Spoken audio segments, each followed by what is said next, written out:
about a thing.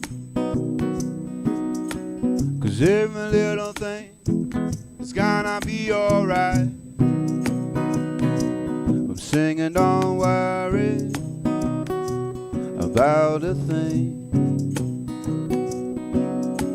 'Cause every little thing is gonna be alright. I rise up this morning, smile with that rising sun. 3 little birds inch by my doorstep, singing sweet songs of melodies pure and true. Singing, this is our message to you. Singing, don't worry about a thing. 'Cause every little thing is gonna be alright. I'm singing, don't worry about a thing. 'Cause every little thing is gonna be alright. I rise up this morning, smile with that rising sun. 3 little birds inch by my doorstep, singing sweet songs of melodies pure and true. Singing, this is my message to you. Sing along, everybody. Don't worry about a thing, 'cause every little thing is gonna be alright. Singing, don't worry about a thing. Here we go. 'Cause every little thing is gonna be alright. Happy Sunday, everybody. Welcome, welcome. Thanks for singing along. Thank you. Good to see you. That's it? All right. Good morning. Good morning. Good to see you all here this morning. I'm so happy that you're all here. Looks like the late bus just got in, so we always talk like 5 minutes before service, and it was like, is anybody going to be in this room today? And here you are, so I am thrilled. Wow, what an entrance. and great, yes. Yep. So, let's see where to even start. I'm grateful that we're all here, and Reverend Laura just came up to me today and had a great announcement.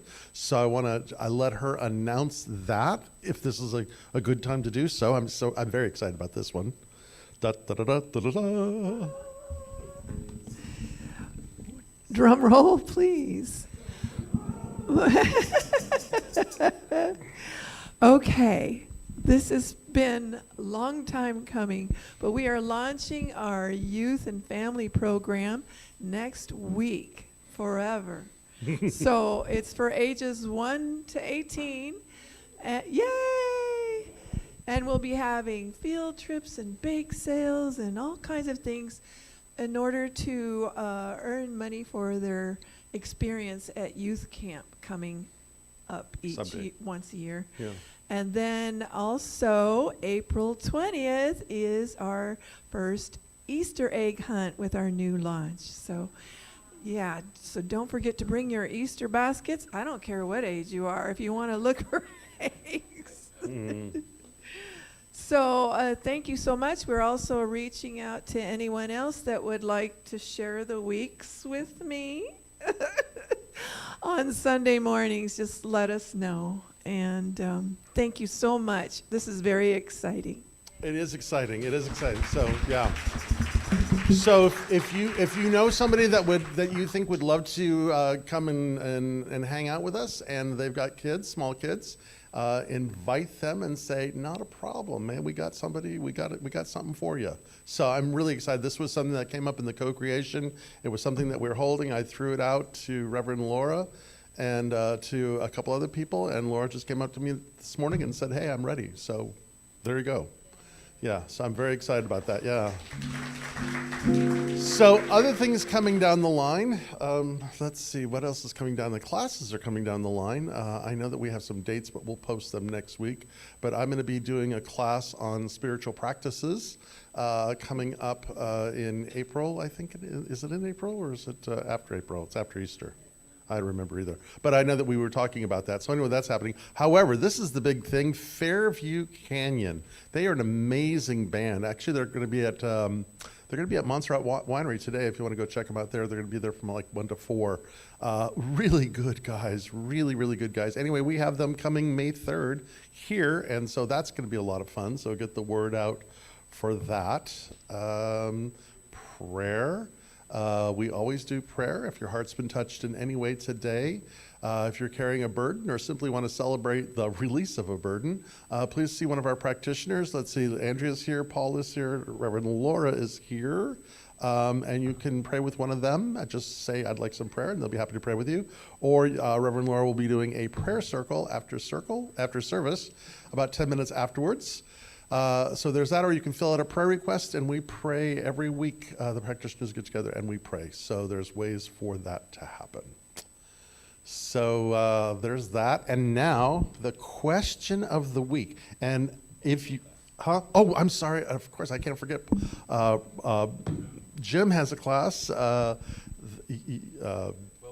Well-being in the Tao at 9 o'clock on Sunday mornings from 9 to 10. And Jim is a master teacher. He's always good, and he approaches things from a naturalist perspective, which is always a good thing to do. So we have that going on too, unless there's something else you want to say about it? Okay. And it's free at no charge. It's a gift offering. Yeah. Wisdom. Yeah, I want to talk about it like wisdom. Yes. Okay, fabulous, good. Mantra, but that's good too. Mantras are going on. So we got all kinds of stuff happening here. And one of the things that I'm very happy about, very excited about, is Andrea posted the question of the week in the newsletter. So anybody that looked at the newsletter today, you're one on top of things, you would see what the question is. However, let me offer the question of the week or the day for you to consider. And it comes from Thomas Aquinas, because of course, who doesn't like Thomas Aquinas, right? Blank stares. Anybody know who Thomas Aquinas was? Was, yes. A couple people know who Thomas Aquinas is. Paul, in 30 seconds or less, who's Thomas Aquinas? Or was Thomas Aquinas? Well, he wrote a monumental piece of work called the Summa Theologica. Mm-hmm.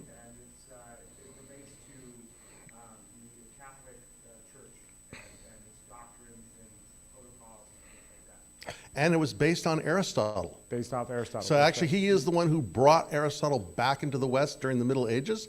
Fun fact about Aristotle and the Summa Theologica, he never finished it. Whoa. In fact, he had one mystical experience in his life.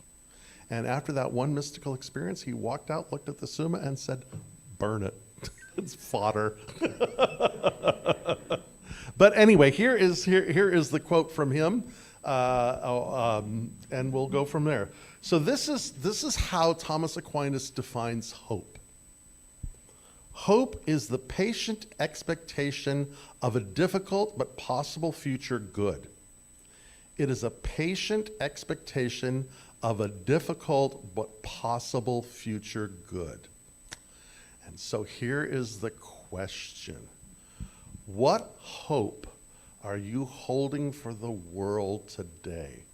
What difficult but possible good are you holding? Are you imagining? Are you visioning? Are you having an emotional connection to? Because another fun fact, expectation, the root of expectation comes from the same word as expectorant, meaning to release, because in the medieval times when Thomas Aquinas wrote this, it was felt that the field of emotions was in the pectoral area. So it's an emotional connection to a future, a difficult but a possible future good.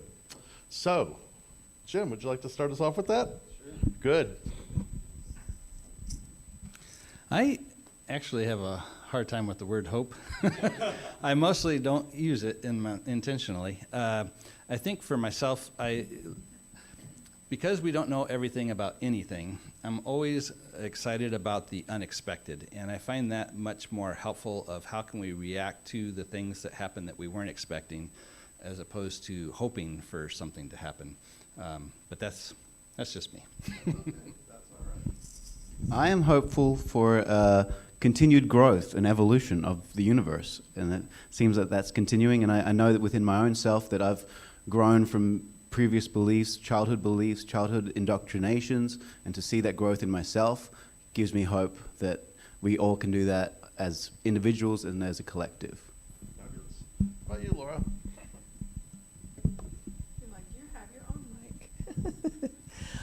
Oh, this is what I see in the world, and as we're all evolving, coming from hope to faith, from faith to belief, from belief to trust, from trust to knowing.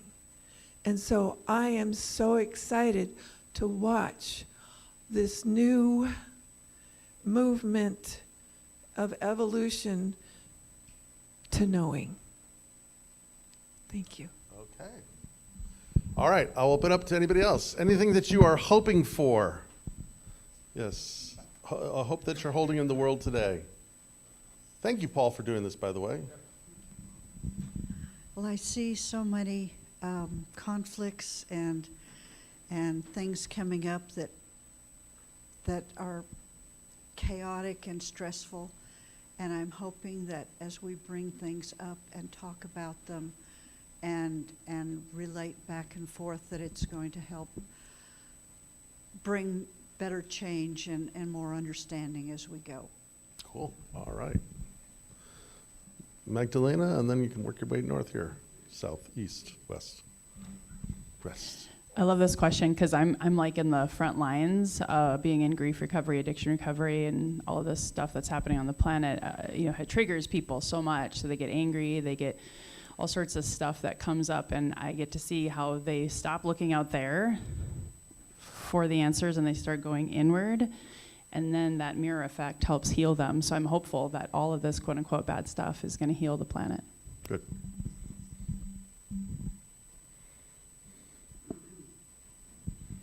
Andrea and Chris. I was actually raised on Hope Avenue in Cleveland, Ohio. It was named after Bob Hope. But I've always had a lot of hope in my heart. And right now my hope is that mankind will realize that there is only one race, the human race, and that will unify us, and that brotherly love will come back. And I do believe that peace is possible, and I hope that we will choose peace. All righty. Andrea, yeah. So I ride on that wave as Laura spoke, and integrating knowing, that knowing of truth, that knowing of love, that knowing of hope and faith. And just like that graphic, if I do my spiritual practice, which I do, and I align myself with that truth within my heart, my practice expands into a knowing of a greater good, undefinable, unclear, but true to my heart. So that is my vision, that is my practice, that is my hope. All right, thank you. Anyone else? All right. My hope is that the way that the youth of today are growing up in such a technologicalized world, in such a compare neighbor to neighbor world of my body is your body, I have to look like Kim Kardashian type of world, I hope that they get to find that inner peace and that calling of we are all humans. That's the main. Yeah, I'm really nervous, so I'm just gonna give it back. That's beautiful. Thank you. All right. Real Really, the only reason I wanted the mic is so Paul had to walk all the way back here. My hope is that human nature remembers, and that we remember that it was cooperation, not conflict, that got us to this point. Good answer. I guess I'll go since I had to walk all the way over there. I like the idea of like namaste. Like, and my hope is that we each can find that space with each and every one of us to acknowledge the divine in every person, and you can see it in the eye and the beauty and the honesty of each and every person. It's something that would, I think, be very helpful. I love it. Yeah. So I'll share mine. So mine kind of came because I was the one that formulated the question, so obviously it was in my mind all week. And so, one of my favorite authors, I wouldn't say, he's in the top 5, Kim Stanley Robbins. He's a science fiction writer. And what I love about his stuff is that he writes science fiction and he's a futurist, but not everybody dies. So, but I was thinking, I'm reading a book of his right now, but I was thinking in terms of, because he's offering sort of messy utopias that are possibilities that can be created. So he's really a good tonic for the imagination. And I was thinking, y'all know the book, The Dawn of Everything? Fabulous book. But one of the things that Graeber says in this book, which I think is fascinating, is he says that change can happen instantly. Change can happen instantly.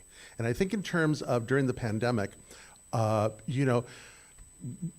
two things about that. One was it was remarkable how the entire planet changed on a dime and did the close down. However, whatever you think about that is not the point. The point is something happened globally that happened powerfully and happened almost instantaneously. But as a result of that, the planet took this deep sigh. There were whales showing up in bays that they hadn't been in decades, and stars were being seen that hadn't been seen before, and things were beginning to happen. So the hope of instantaneous change at a global level, at an environmental level, is my prayer. It is my vision. It is my expectation. It is difficult, and it is very difficult, and it is also a future possible good that I hold. So that was me personally. All right, so with that, Laura, why don't you bring us into service? I'd like to piggyback on Paul. I think it would be a good idea if we turn to each other and say, Namaste, I see the light in you.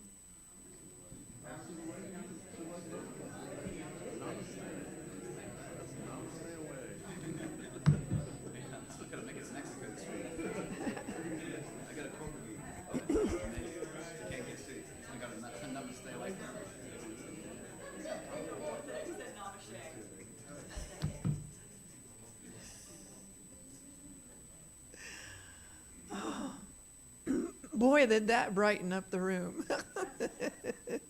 Thank you all for coming this morning. I'm Reverend Laura DiDonato, a practitioner for 40 years now. Wow, I'm trying to count. Wow. And 37 of those years as a youth minister. So I'm eager to get right back to it. All right, so let's have 2 feet on the ground. We're going to take 3 deep breaths.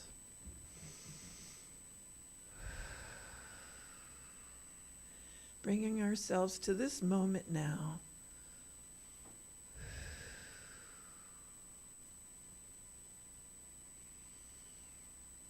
I recognize Spirit as our source, our power, the energy and vibration that moves through us, around us, and in all of life.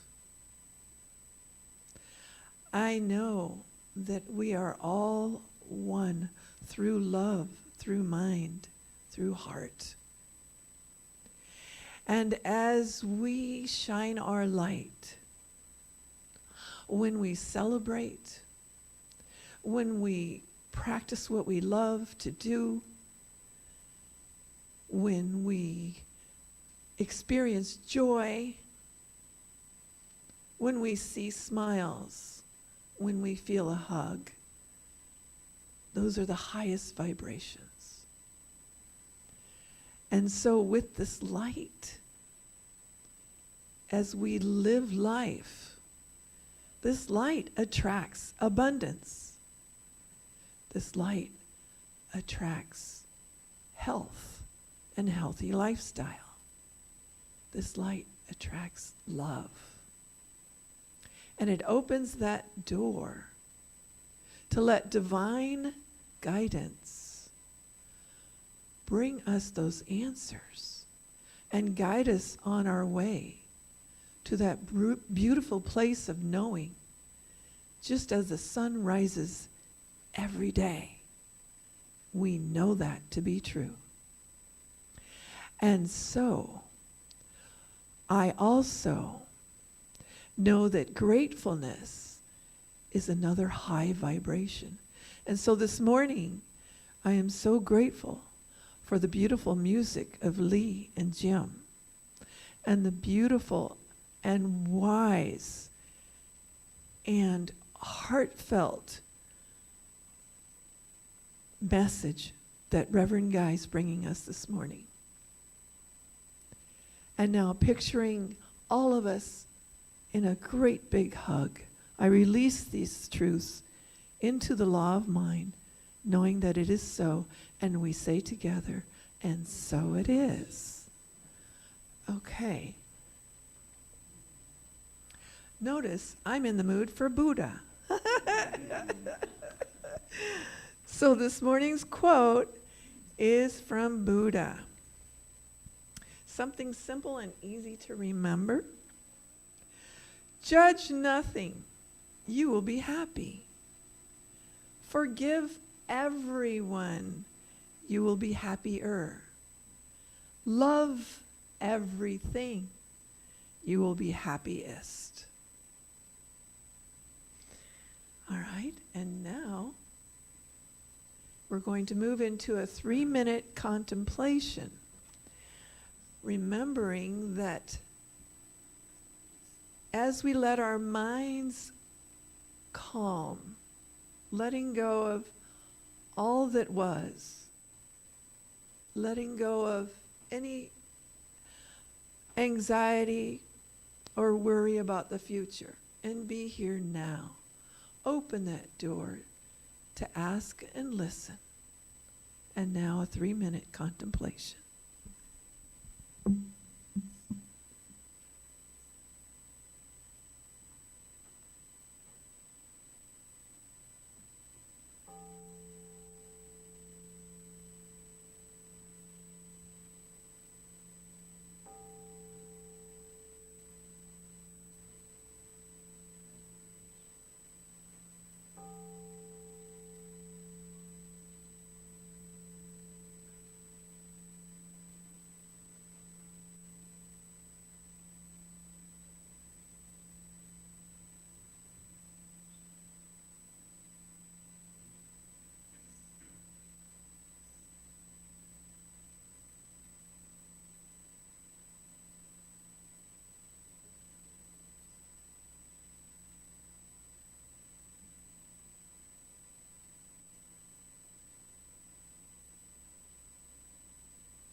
Together we say, and so it is.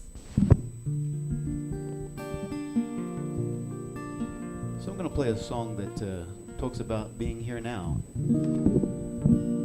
And the verses are kind of representative of the monkey mind, the part of our evolutionary brain that is always trying to figure out the puzzle of life. While the chorus is the goal, what we're trying to get to, the presence and letting go.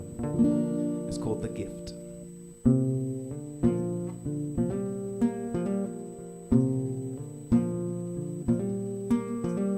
I'm always making my future self happy. It's gonna be great someday. Obsessed with the truth and hopeful some youth will hear what I'm wanting to say. See, I've changed relations with expectations. Now I know why music's the best. I thought it was magic, but we're sort of tragic. We just wanna know what's next. We love to know what's next. What a gift to wonder.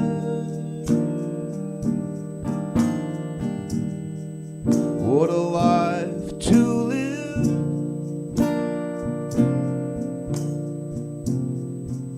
What a time to ponder. What a gift to give.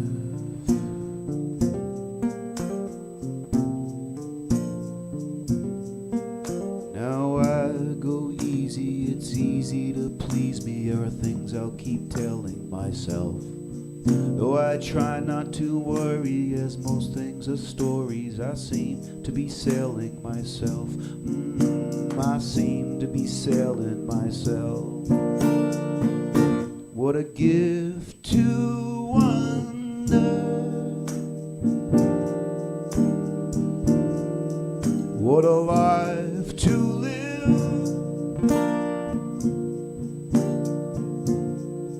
What a time to ponder. What a gift to give.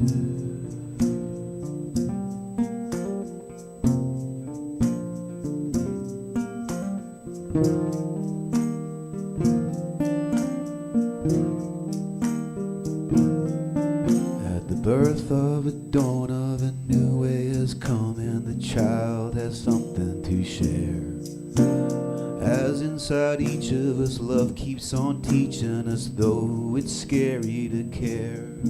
Slow down through the ages, they got us in stages, now we're getting up to speed. Still I'm at a loss if you're wearing the cross, but bearing the burden it freed. Bearing the burden it freed. What a gift to wonder. What a life to live.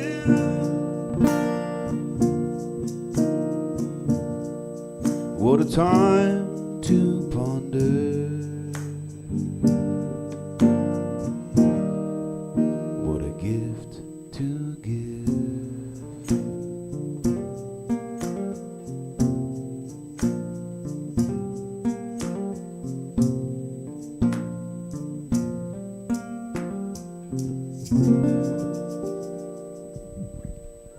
Thank you very much. Let's give it up for Jim Jones, everybody. And now welcome our Reverend Dr. Guy Williams. Thank you.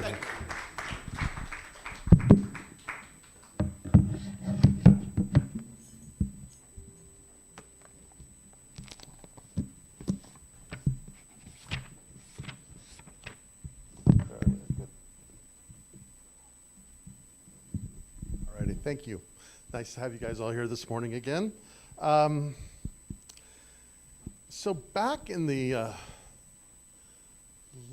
early 2000s, I had an opportunity to travel in Spain, and in Barcelona there is a really fascinating cathedral, La Sagrada Familia. Anybody familiar with this?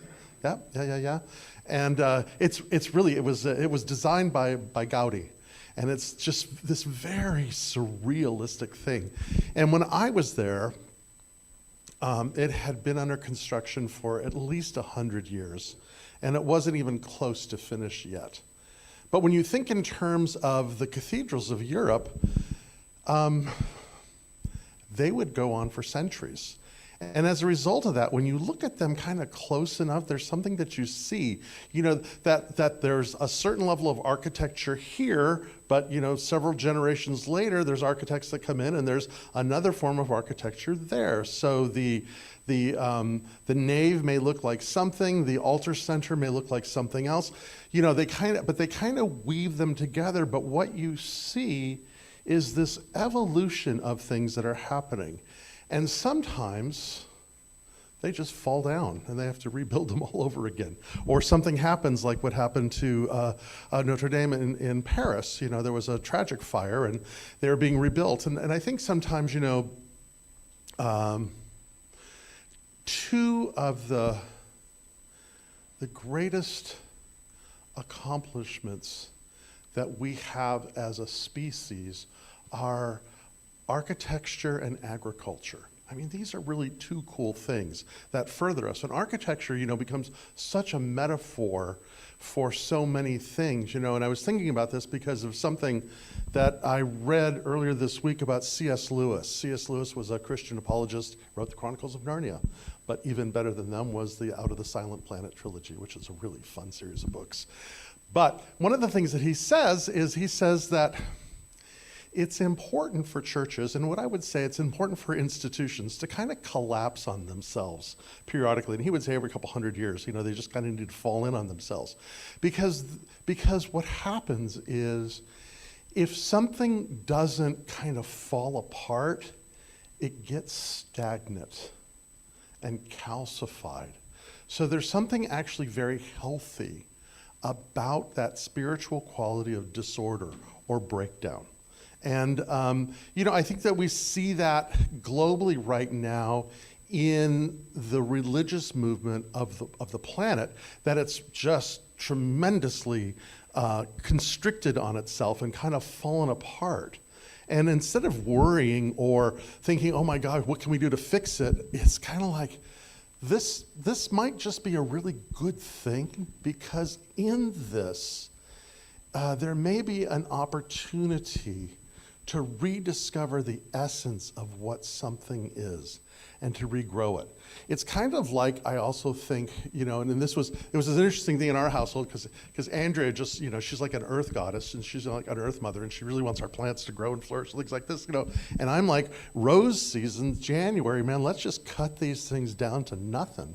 And so we have reached sort of a compromise on that. They're not like down to nothing, but she's gotten very aggressive.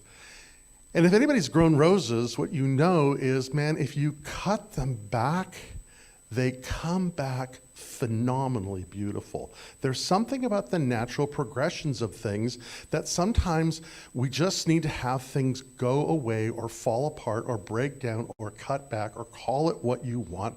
To me, the spiritual formula is order, disorder, reorder, right? There's a form of how things are, and then there isn't, and it breaks down. Something happens and the whole thing spirals out. And then it reinvents itself again, newer, stronger, more relevant, more powerful, more personal to who we are and what's going on. And so, I belong to two things that I think that I live this in. One is I'm an ordained minister in an organized church, for lack of a better term. I'll use that word church, because that's what it is. And our organization, like every other religious organization on the planet, is kind of in the weeds. We're sort of in disorder. And I am of the thing that says, let's not try to fix it. Let's just see what's wanting to emerge. You know what I'm saying? And I see the same thing as a Freemason, because, Freemasonry kind of, it expands and it contracts and it expands and it contracts, and we judge our history, in centuries, not decades. And so, we've seen growth, we've seen contraction, We've seen growth, we've seen contraction. It's just the natural cycle of things. And I'm sure for each person in this room, you've had personal experiences that way. Things are going, and then they're not. And then they come back again, and something is very different the way that it is. So that's my prelude to kind of where I want to talk about today. So our theme for the next quarter, and I was thinking about this, our theme for the last quarter, and I kind of think I'm going to like to do quarterly themes as opposed to monthly themes. Because to me, a month is just, heck, I don't know. You basically haven't even gotten out of the preface or the introduction of a book that I'm working on in a month. But so our last theme has been loving what matters. And I think for the next quarter, our theme is going to be, and I'm not quite sure how to wordsmith it yet, but it's in my head. It's simple virtues that transform us and the world. And so I'll try to figure out a shorter way to say that. But in the meantime, that's kind of where I'm wanting to go, and I'll explain what that means. So I say that all because of a reflection I was having this week. So, and again, having been in New Thought, not quite as long as Reverend Laura, I came into New Thought in the 90s. And, and it was at that time when I was in the School of Ministry that The Secret and What the Bleep and all this kind of stuff was kind of going on, and it was sort of the rage. And now it isn't. And if you talk to anybody that had anything, the whole thing was about the law of attraction. So I was reflecting on that, and there's actually a chapter in the Science of Mind text, Ernest Holmes, who wrote that when he was 39 years old. He didn't even have his midlife crisis yet. But if you read in the Science of Mind text, he begins the chapter with this idea. That's on page 294 for those keeping score. He says, thought can attract to us that which we first mentally embody, that which has become a part of our mental makeup, a part of our inner understanding. Well, I sit with that, and that's a very interesting and powerful thing, because what he's talking about, and this is in his chapter on the law of attraction, what he's talking about there is this idea that thoughts are causative. And there has been so much. He originally wrote this text in 1926, and then it was later edited in 1938. But there was something very prescient about what he was saying there, that what we continue to see from an evolutionary point is the mind-body connection and the power of causative thoughts. And something like hope, which is an emotional connection to these kinds of things. And all of us know, and all of us have been trained, and all of us have tools that we've had or that we teach here about how you can transform your life by becoming conscious of what you think and how you think. And we're all in agreement with that, I guess, on some level right now. We're all good with that? Before I pull the plug and disorder this? So then he goes on to say this on the next page. Everyone automatically attracts to himself just what he is, and we may set it down that we are, however intolerable the situation may be, we are just where we belong. So I love Ernest Holmes, and I wonder sometimes, what I know about Ernest Holmes is that he is a man who reflected on what he said later in life and said, I would have done this differently, I would have said this differently, I would have done this differently. He says that a lot. One of the things that we hear in ministerial school a lot is what he wrote is, he says, as I reflect back on our movement, I wish I would have spent more time on love and less time on law. Because we were and have been a very law, this is how it is, thoughts are causative, do this, do that, and things will happen, blah, blah, blah, blah. So I sit with this, that we are just where we belong. And I need some help. Because if anybody in this room can help me say to the 300 plus children that were massacred as part of the genocide going on in Gaza right now, that their thoughts created this, please help me. Because it's hard for me to figure out how these children are just where they are supposed to be and how their thoughts created this. Or what's happening in Thailand with the earthquake today, or that happened this week. How do I explain to those people that their thoughts created this? Or how do I explain that the 80 people that were in the apartment building that was bombed in Yemen to kill one engineer, that their thoughts created that? Because if you know this or you can help me with this, I am perplexed. I can't see how those thoughts created them. That kind of idea. So Norman Wisba, in his book, The Love's Braided Dance, has another one. He says, in 2022, only 114,300 people out of roughly 49,900,000 refugees, asylum seekers, and those needing international protection were resettled in third countries. The rest, and by the way, that's still 45 million people, the rest were confined to camps and detention centers where squalor, disease, hunger, boredom, anger, violence, and anxiety often run rampant. I gotta say, I have a really hard time with that idea that every one of us is exactly where we were supposed to be. Or how do I tell, someone who's very close to me that they have stage 4 cancer and that their thoughts created that? So when we hold fast to an idea that is irrelevant, unsubstantiated, an obstacle to spiritual growth, what do we do with it? Now again, if I think in terms of Dr. Holmes, who I admire, what I know is that sometimes we need to rethink something. We need to look at how we are saying something and thinking something, and maybe there's something else different. So I started a website years ago, and I'm going to kind of get back into it now, and it was called Ancient Wisdom for Today, or something like that. I think it's, Ancient Wisdom for Modern Times. Thank you very much. That's my thing. So when I think back to what the mystics have taught us and what science is teaching us, there is an idea that seems to be the ground of being for me, which is that everything is interconnected to everything else, and nothing is separate from anything else. And what happens here is affecting everything all around.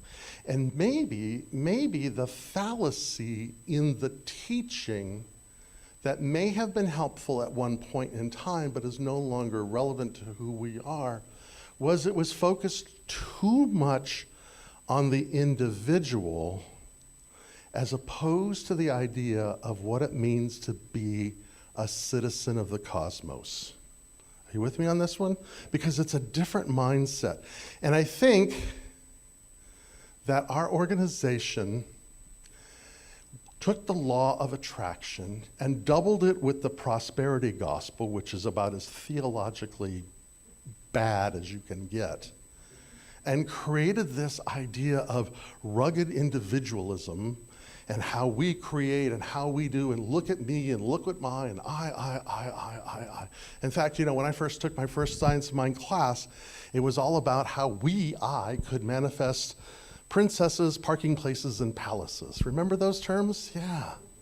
And I think to myself, maybe that isn't really helping us grow. Maybe that really isn't a message. And maybe we should just kind of rethink that to what actually is there. Because if you look at the roots of New Thought, they are all socialists when they started this. Marcus Garvey, Wallace Wattles, all these characters. There was a different mindset because it wasn't about look what I can do.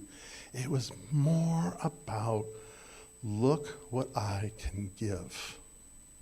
Not this idea of what I can extract, but what I can infuse. Do you see the difference? And so it's important for us to develop our gifts, not for our own profit, although there's nothing wrong with us succeeding, but in the perspective that what we are doing has something to do with something about us that is bigger than who we are. And so I think about this. When I think about something, so I'm gonna quote Jesus again because it's Jesus season, first of all, and let me just, sometimes I think these people are gonna think I'm a Christian apologist. So I'm like the opposite of a Christian apologist, although I am profoundly impacted by the teachings of Jesus. Paul Kingsford, who's an author that I enjoy, was asked once, he says, do you think that Christianity is a colonial religion? Is it a religion that colonizes? And in his true sense, he answered it yes and no.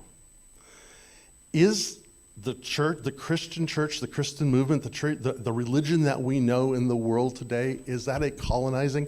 Absolutely, has been for centuries. There has been more misery, pain, slavery, you name it, under the banner of Christianity than any of us can imagine. So yes, it is. However, within its teachings is the way of defeating colonialism and the tyranny that ensues. So when people say things like Jesus died for your sins or any kind of atonement kind of teaching, not only is it bad theology, it's a cover-up. Jesus didn't die for your sins. Jesus died because he spoke truth to power.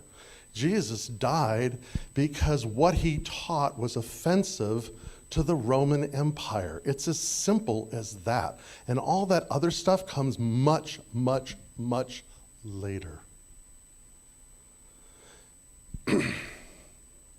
St. Augustine, because of course that's where your mind goes right now, St. Augustine wrote a book called The City of God. And he creates a distinction. He says there are two cities. There's the city of man and there's the city of God. And the city of God is where those people are committed to the good. The city of man is where they are committed to themselves. So you see the difference. There is one that is of a divine nature because it sees the common good, and it is that which unites them and draws them together. And then there's the other, which is all about what can I get out of it all. The city of extraction. So when Jesus talks about seek first the kingdom of God and its well-being, all else will be given to you. I kind of want to explore that from a New Thought perspective, if I may.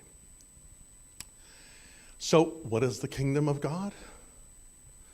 Or however you want to define that, what is the good? It is where we are united in something greater than ourselves, where we hope for something of a difficult but possible future other than the experience that we are in today.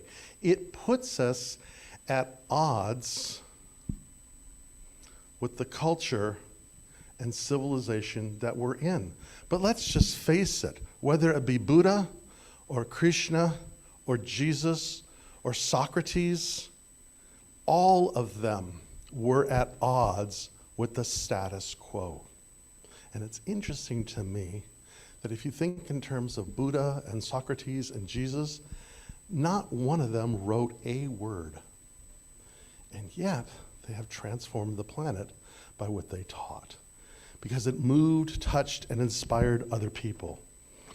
And so, I was thinking this in terms of of where and how do we live in a world today that's inviting us to be transformed and to be a transforming agent. And I think for me, where it's luring me is, what does it mean to live a virtuous life? As a practice, as a skill set, as a unifying ideology. I don't want to use the word ideology. As a unifying invitation. And let me give an example. So, probably the earliest writing of St. Paul. And St. Paul wrote several epistles, and there are several epistles that are attributed to St. Paul, but they weren't St. Paul, because if you really read St. Paul, he was pretty radical.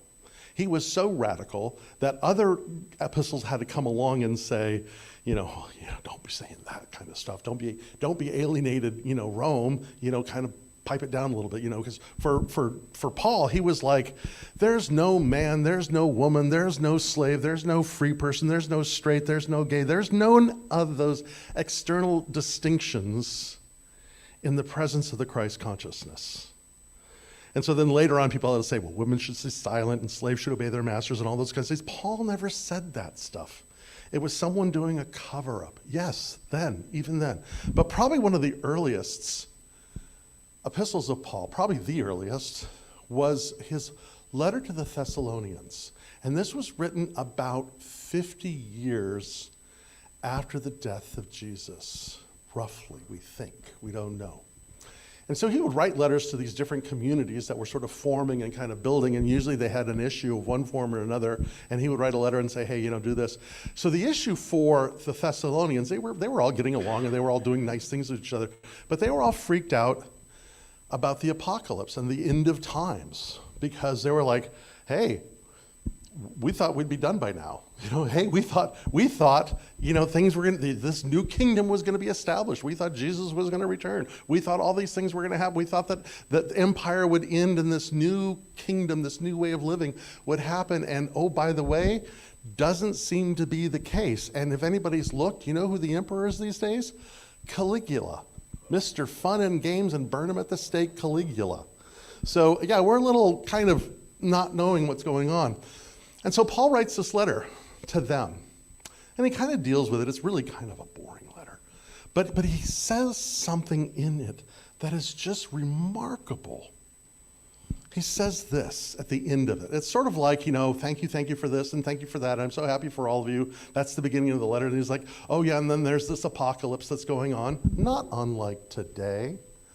Because I'm 71 years old, and I thought, man, we're not going to be, if I live to be as old as I am, we're not going to be dealing with this stuff that we're dealing with today. Man, I thought we would have worked it out. Rome is as strong as it was then as it is today, Maybe he ain't Caligula, but he's kind of like Caligula. And so Paul writes this: we urge you, beloved, to admonish the idlers, encourage the faint-hearted, help the weak, be patient with all of them. See that none of you repays evil for evil, but always seek to do good to one another and to all. And then he says, rejoice always, pray without ceasing, give thanks in all circumstances. He does not say give thanks for all circumstances. He doesn't say that, it's like, oh, yeah, you broke your leg, there must be a lesson in that. Or it was meant to be, or, you should be grateful that you got cancer because you're going to learn so much. None of that nonsense. He doesn't say be grateful for the circumstances. He says even in those circumstances, cultivate a consciousness of gratefulness. So you're probably thinking to yourself, oh yeah? Well, what? Why? What's that? Because what I'm going to offer is, I think that as a virtue, as a practice, as a skill, to experience that sense of not complaining, but being grateful, opens up avenues. David Stendhal Ross, who is this amazing monk and mystic and writer, I think he's still alive now, he's in his 90s, he says this, he says, if you are grateful, you are not fearful. And if you are not fearful, you are not violent. If you are grateful, you act out of a sense of enough and not of a sense of scarcity, and you are willing to share. If you are grateful, you are enjoying the differences between people. You are respectful to everybody, and that changes this power pyramid under which we live. If you are grateful, you have the capacity to live an undefended life. If you are grateful, you are curious. If you are grateful, you are encouraged.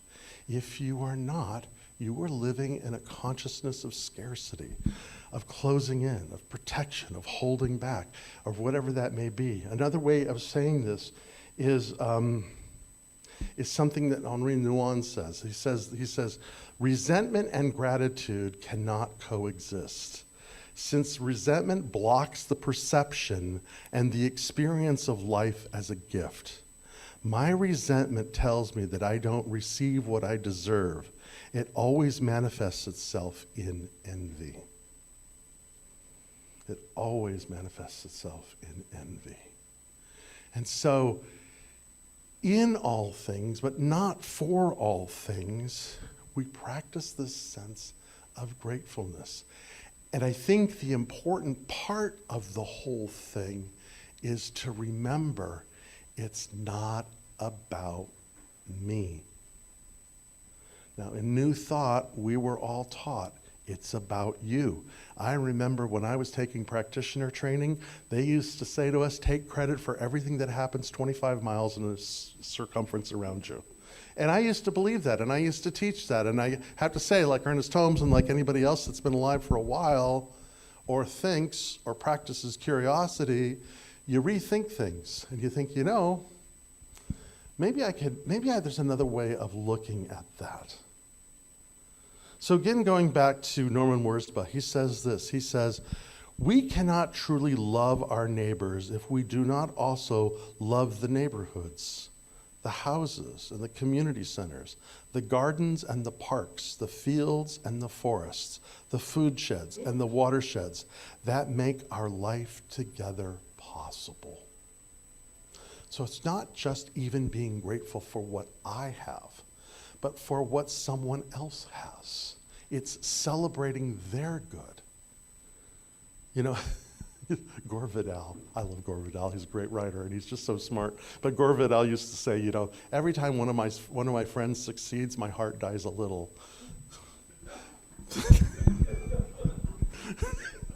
Because how many times have you felt that? Someone that's like, hey, I just bought a new car, and you're like, look at this, I got this. Yeah, I am so happy for you. That is a really good thing. There's that resentment back there. But what he's saying is the practice of gratitude, the virtue of gratitude, is to celebrate that. Because it's easy for us to say, yeah, I love my neighbor. Yeah, I love this person. Yeah. But what about where you are? What about the things that are around you? Because what Wurzbach is saying is that interconnectedness of all things involves, I can't just say some abstract thing like, I love my neighbor, or I think we all should be one, or, it's all perfect, whole, and complete. The practical part of it is, if I am grateful, I am engaged. If I am engaged, I am curious. If I am curious, I'm wanting to know more. I'm wanting to do more. And then to go back to what Stendhal Ross says, he says, if you are grateful, you are not fearful. Kind of what Paul is saying about these people that are worried about the apocalypse. And, some people today have, they're worried about the apocalypse themselves, And so if you are grateful, and if you are looking for a tonic or an antidote for all the nonsense that's happening in the world today, If you are grateful, you will not be fearful. And if you are not fearful, you will not be violent in thought, word or deed. If you are grateful, you act out of a sense of enough and not of a sense of scarcity, and you are willing to share. If you are grateful, you are enjoying the differences between people. You are respectful for everybody, and that changes this power pyramid under which we live. And so, Dr. Holmes, revolutionary extraordinaire, we go back to this. Thought can attract to us that which we first mentally embody, that which has become a part of our mental makeup, a part of our inner understanding. That thought of gratitude, that simple virtue, changes us and transforms the world. Thank you.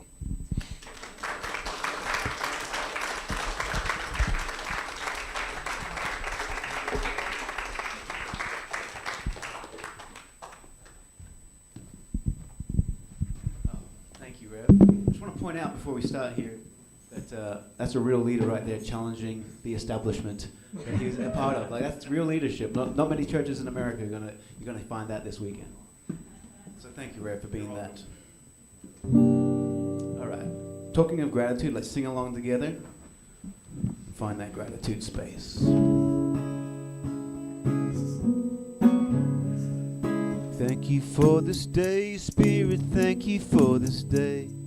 Thank you for this day, Spirit, thank you for this day. This beautiful, this beautiful, this beautiful, this beautiful day. This beautiful, this beautiful, this beautiful day, this life. Thank you for this life, Spirit, thank you for this life. Thank you for this life, Spirit, thank you for this life. This wondrous, this wondrous, this wondrous, wondrous life.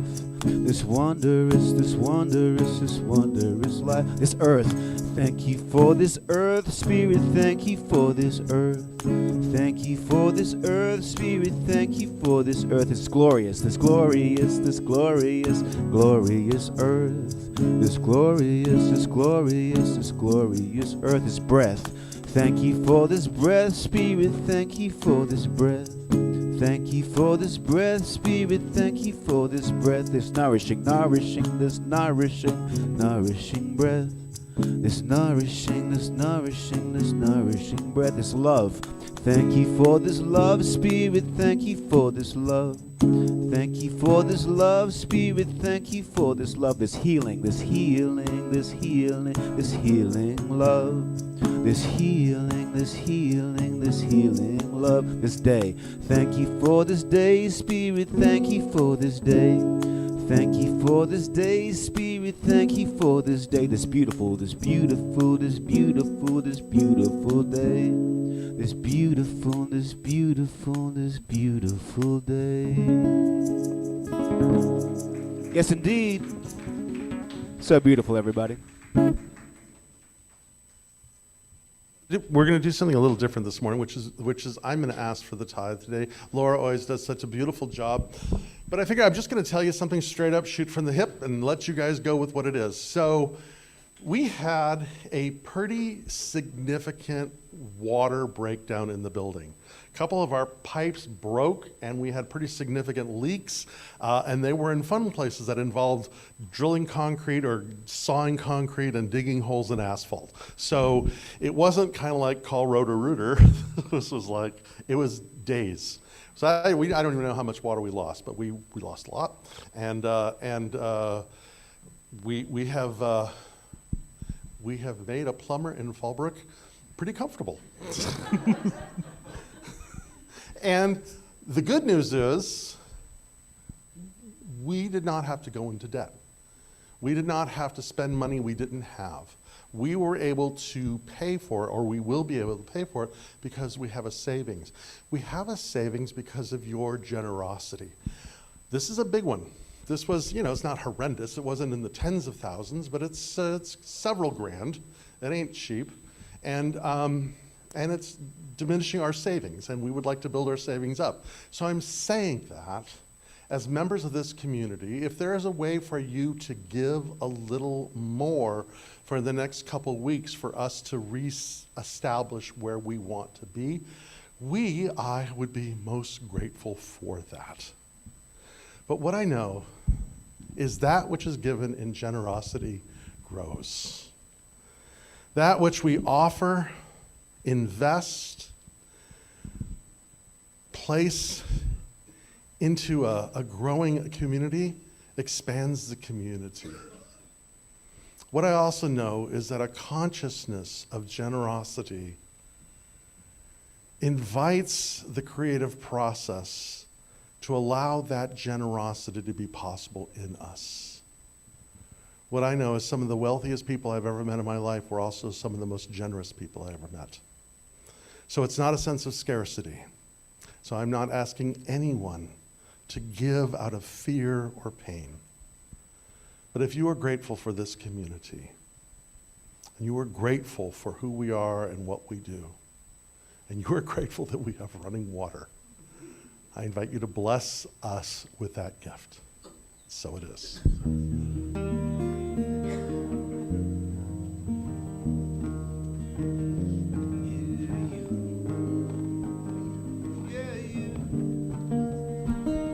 Thank you. Yeah, I'm singing to you. Yeah, you. Thank you. Yeah, the people coming through. So again, gratefulness is the word of the day, and I'm just so grateful for every one of you for showing up today. I always get nervous, man. I'll tell you, the toughest part of the whole week for me is 5 minutes before service when you guys are all in the parking lot or in the bathroom or in the kitchen or anywhere but here. Chanting, whatever you're doing, if you're not in here, I'm nervous. So I'm always so grateful when you guys walk through. So thank you all for being here. And again, I always want to thank the greeters. I saw Henri was at the greeter today, and Henry, and huh? Karen and Larry. I know they were there too. And let's see, was anybody else greeting today that I don't know of? I know that Ann is in the kitchen. And Mike was in the kitchen, and I think Kurt and Deanna are in the kitchen, so that's cool. We have music guys here that we're grateful for. We are grateful for Mike and Steve back there, and little Harry, who is helping out. Laura. And Laura's going to pray with people too today too. So Julieta, I see her smiling back there. She cleans the kitchen every Sunday. So it's just everybody that helps make this center work. Andrea, all of you guys that make the center work. I'm looking at Noreen and Sherry in the gift shop. Anybody that if you participated in any way, thank you. So with that, we're going to announce your thing next week. Are we, Dan? Or are we doing it this week? So Dan is going to set up a group. Can you do this in 90 seconds or less? Yes. Yeah. I'll say yes, because at 95 seconds, I'll stop you. No. So you want to come up here and have a mic and everything? Before he does, I also want to say to the virtual community, I am so grateful. Man, you guys are watching, and it's really cool. I'm so grateful for that virtual community. All of you guys in Oregon and Washington, New York, any place that you are. Thank you for that. Okay. Hi, everyone. I've been practicing couples therapy and family therapy for 40 years. And as a clinician, I've been very aware of the impact that the election, particularly this last election results and its aftermath and its unfolding, how it's affected people, and in a very traumatic way. People are really struggling. So I took it upon, and I'm one of those people, and I'm a clinician. And so I took it upon myself to put this group together, a post-election support group, to give people a place where they could vent, where they could share, where they can connect about what they're going through and have been going through, and is continuing to go through,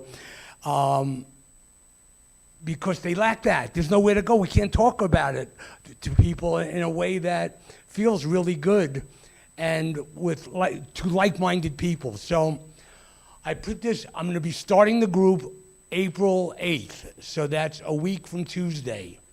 So you'll probably hear from us again next week, Sunday, because that will be right before the Tuesday. But I have flyers here. Yes, it's going to be on Zoom, yeah, not live. And that's we're going to start and see what happens and see where it goes from there. But we're kicking it off Tuesday night, April 8th, from 7 to 8:30. So if you're one of those people, like I am, struggling in the aftermath of that, this could be just what the doctor ordered for you. Just a wonderful place to be with your experience and what your struggles are. No, what you're going to do if you're interested in it is contact me, and I'll send you a link for the Zoom call. But contact me. I want to get your name and your all that info is on the flyer. It's more than 90 seconds. Okay. And we'll also put it in the newsletter. Yeah, put it in the newsletter next week. Yeah. Okay. So, thank you. Good enough. Thank you.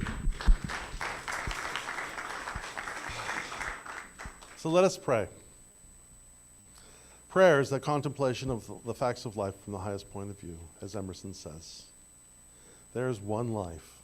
That life is the presence of unrelenting love in all creation that is always connecting, always luring, and always moving to that experience of flourishing.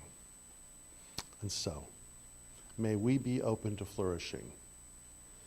May we be directed by amazement, wonder, and awe. May there be a surprise today and tomorrow and the day after that. May we remain curious. And in all things, not for all things, but in all things, let us practice gratefulness. And so it is.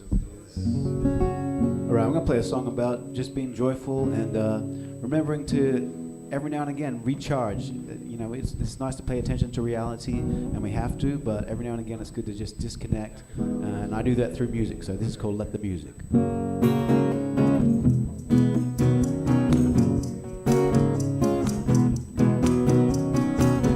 Driving in a car or in a cinema, you're probably gonna hear a song today. You sing it like a star to the soap bar, and nothing can go wrong today. 'Cause there's a remedy in every melody to all the trouble we have to face. It's like a best friend from the high end to the bass. So let the music play alive and up another day. Don't wanna hear what the world's gotta say. Let the music play my sorry worries away, away, away, away, away.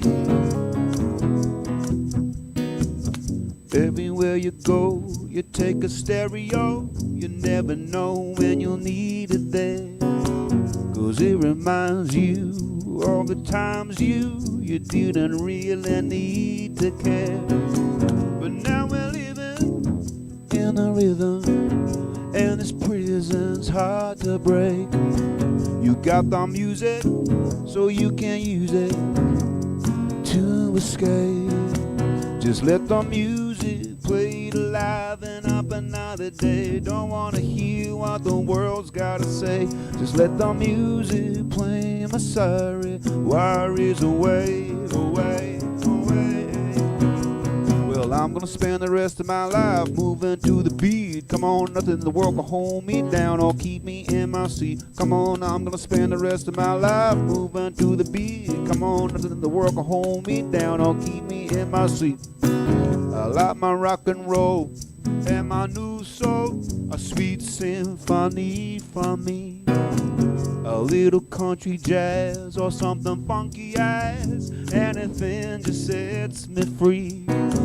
I listen to those clever musos, 'cause no one ever knows like they do. Home alone, I try to make a song, 'cause I wanna know it too. you. I let the music play to liven up another day. Don't wanna hear what the world's gotta say. Just let the music play my sorry worries away, away, away, away. We let the music play.